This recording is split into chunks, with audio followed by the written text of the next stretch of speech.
सभापति महोदय,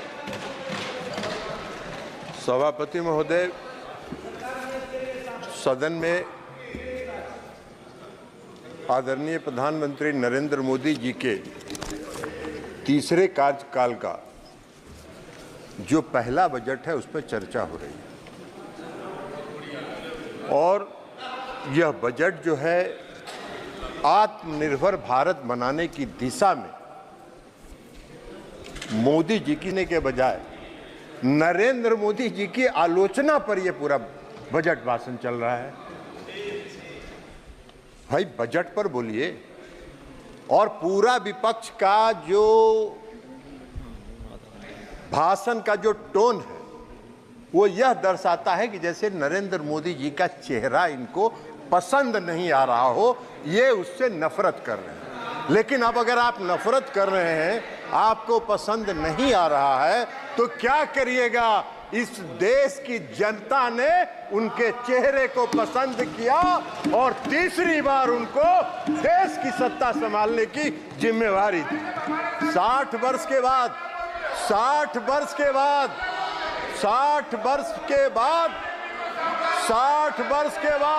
जयप्रकाश जी, Modi ji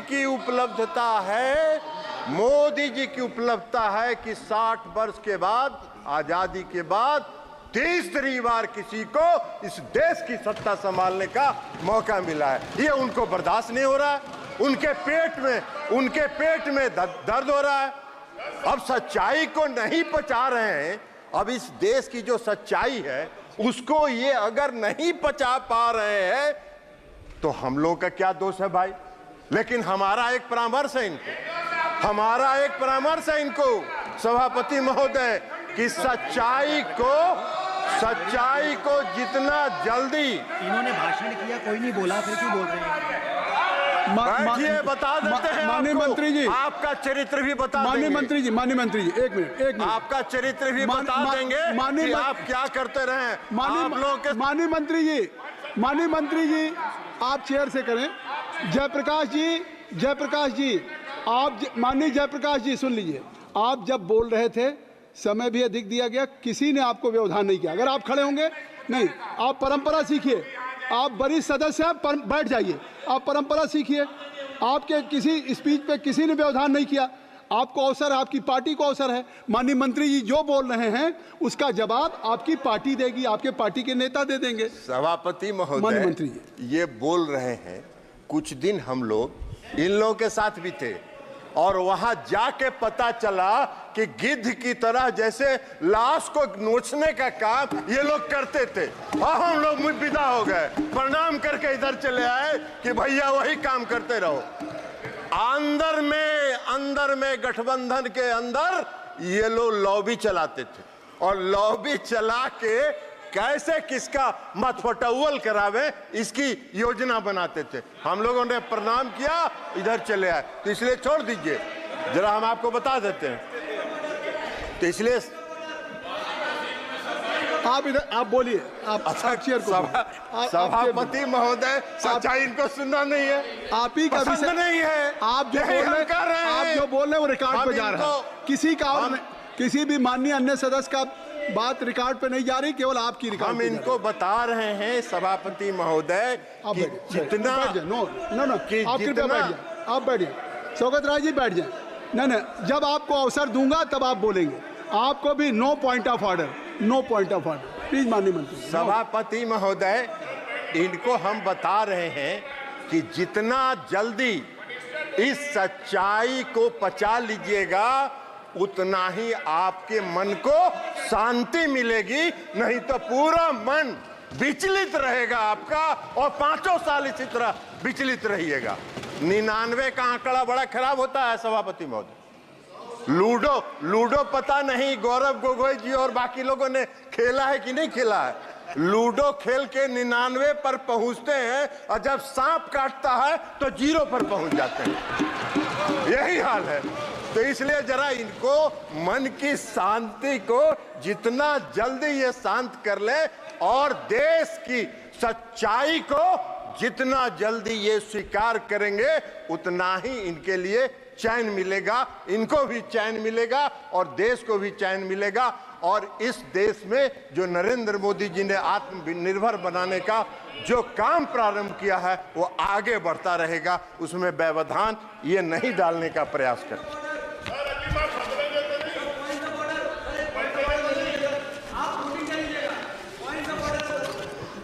no point of order अब इनको ड्यूरिंग एनी मिनिस्टर स्टेटमेंट या स्पीच आप पॉइंट ऑफ ऑर्डर आप लिख के भेज दें, आप लिख के भेज दें। बजट का ही माननीय स्पीच चल रहा है, बैठिए, आपको बजट समझ में आता, आपको बजट में अभी बता देंगे। एक अगो का बजट का भाषण, बजट समझ में आ रहा है। तीसरे कार्यकाल का जो पहला बजट आया, अब इनको नहीं दिखाई पड़ रहा है। इनका एक एजेंडा रहता था, बेरोजगारी है इस देश में, रोजगार पर चर्चा नहीं हो रही है। इस पहले बजट में 4.1 करोड़ रुपए 1 करोड़ लोगों के रोजगार सृजन की चर्चा है, वो इनको दिखाई नहीं पड़ रहा है। वो इनको दिखाई पड़ेगा भी नहीं, क्योंकि मन तो इनका विचलित है, मन इनका अशांत है, तो वो कहां से दिखाई पड़ेगा इनको।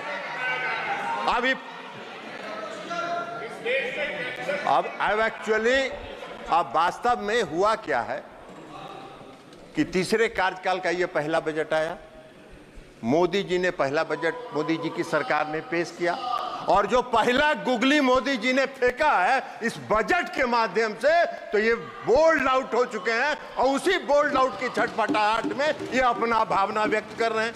विधवा विलाप किए जा रहे हैं। अरे विधवा विलाप करने से क्या होगा? सच्चाई यही है कि देश के प्रधानमंत्री नरेंद्र मोदी जी हैं और पूर्ण बहुमत के साथ हैं। इस सच्चाई को स्वीकार करिए। और अभी तो शुरुआत हुआ है, अभी तो शुरुआत हुआ है, तो पहला साल है। अभी 5 साल देखिए, 5 साल के बाद मैदान में कहीं नजर नहीं आइएगा। वही होगा कि 99 पर सांप काटेगा और 0 पर पहुंचिएगा, यही होने वाला है। कई लोगों ने, कई पार्टियों ने चर्चा की, कई पार्टियों ने चर्चा की, कहा कि 2 राज्यों को खुश करने की बात हुई है। अरे भाई, 2 राज्य को सरकार बचाने के लिए कई बात, सरकार बचाने की कौन सी बात? ये प्री पोल अलायंस है, और हमारा हो या तेलुगु देशम पार्टी का हो, प्री पोल अलायंस है। और यह अलायंस फेविकोल से सटा हुआ है। आपके साथ भी रह के आपका चरित्र भी देख चुके हैं।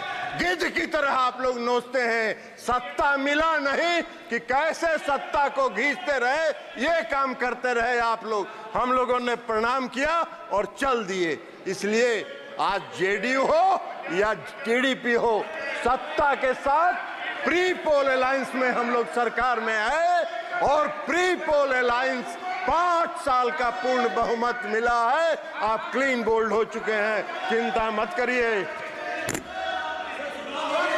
सभापति महोदय, सभापति महोदय, सभापति महोदय, हम पर अभिषेक बनर्जी जी का भाषण पढ़ रहे थे। अच्छा विभाग, आपको ये सब यही काम तो करते रहे आज तक आप लोग। आप लोग यही काम करते रहे। आप चेयर पर गिद्ध के तरह कैसे नोचना है, ये सब नहीं होता है यहाँ। आराम करिए आप। महोदय, हम अभिषेक बनर्जी जी का भाषण पढ़ रहे थे। अभिषेक बनर्जी जी ने भाषण दिया और कहा कि मोदी जी का 4 जून 2024 को जो पहली सरकार बनी, rejected the people of India, which was rejected by people of India. वाह रे भाई, आपके ज्ञान का हमको प्रशंसा करना होगा कि पूर्ण बहुमत की सरकार आप कह रहे हैं कि rejected by the peoples of India. वाह, पूर्ण बहुमत नहीं दिखता है इनको।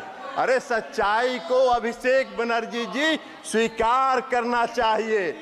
इन्होंने कहा क्या भाषण में? वक्त बदल गया है, वक्त बदल गया है। हाँ अभिषेक बनर्जी जी, वक्त जरूर, सभापति महोदय, वक्त जरूर बदल गया है, वक्त जरूर बदल गया है, क्योंकि मोदी जी पूर्ण आत्मविश्वास और दृढ़ संकल्प के साथ तीसरे कार्यकाल में आत्मनिर्भर भारत बनाने की ओर चल चुके हैं।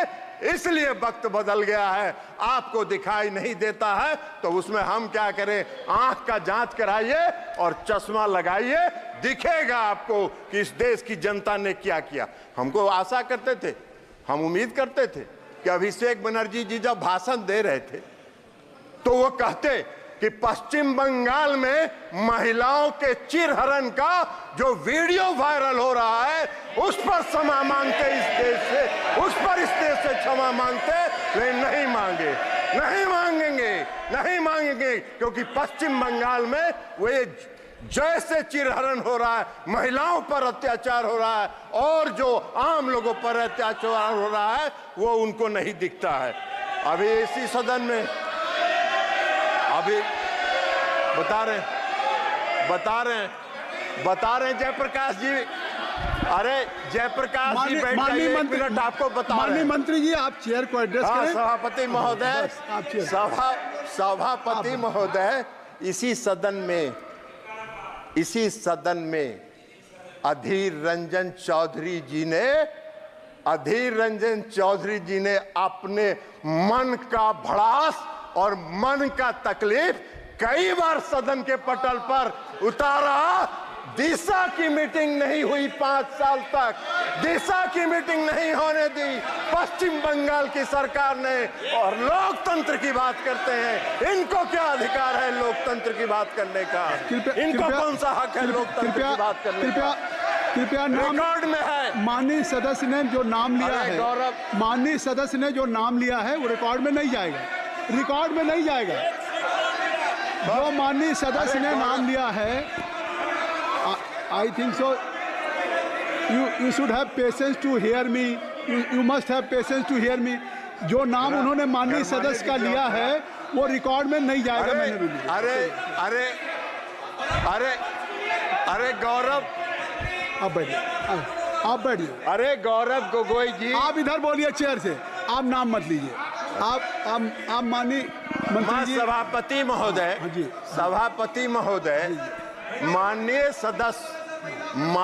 सदस्य गौरव गोगोई जी को नहीं, वो भी थे यहाँ, वो इस सदन में प्रेजेंट थे जब अधीर रंजन चौधरी नहीं, उनका नाम मत लीजिए, वो सदस्य सदन के सदस्य नहीं, ठीक है, इसलिए मैं नाम, ठीक है, हाँ ठीक है, ठीक है, आप हो गया, विड्रॉ कर लिया उनका नाम, बस। नाम उनका हमने वापस ले लिया सभापति महोदय, उनका नाम हमने वापस ले लिया। लेकिन सच्चाई है कि 17वीं, बैठ जाइए ना जयप्रकाश जी, बैठ जाइए ना, बैठ जाइए, हुड्डा जी अंदर जाने वाले हैं, बैठिए।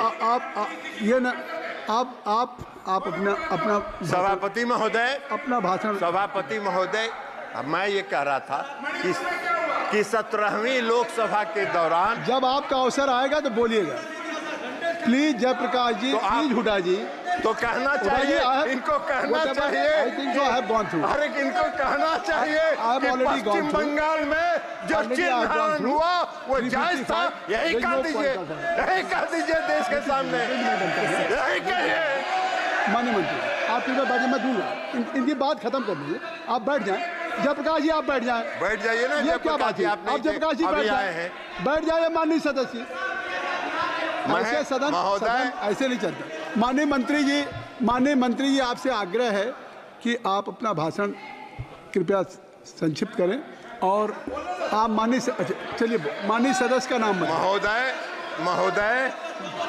महोदय मैं नाम नहीं ले रहा हूं, मैंने नाम वापस ले लिया, नाम हमने विड्रॉ कर लिया। अब हम ये कह रहे हैं कि 17वीं लोकसभा में उस समय माननीय विरोधी दल के नेता और सबसे बड़े पार्टी के जो नेता थे, उन्होंने सदन के अंदर कई बार अपनी पीड़ा का इजहार किया कि उनके क्षेत्र में दिशा की बैठक होने नहीं दी जा रही है। और गौरव गोगोई जी बैठे हुए थे, गौरव गोगोई जी उसके गवाह हैं। जयप्रकाश जी तो उसमें थे नहीं, ये कहां से जानेंगे। तो इसलिए गौरव गोगोई जी के सामने पीड़ा हुई। एगो सीट कांग्रेस को दिया, कांग्रेस ने दिया नहीं, एक कांग्रेस एक को सब अब उसके बाद भी लगे हुए हैं। तो लगे रहिए मुन्ना भाई, कुछ न कुछ तो मिलेगा। लेकिन 99 वाला भी खतरा है, सांप का अगर काटा तो 0 पर आइएगा। लेकिन लगे रहिए।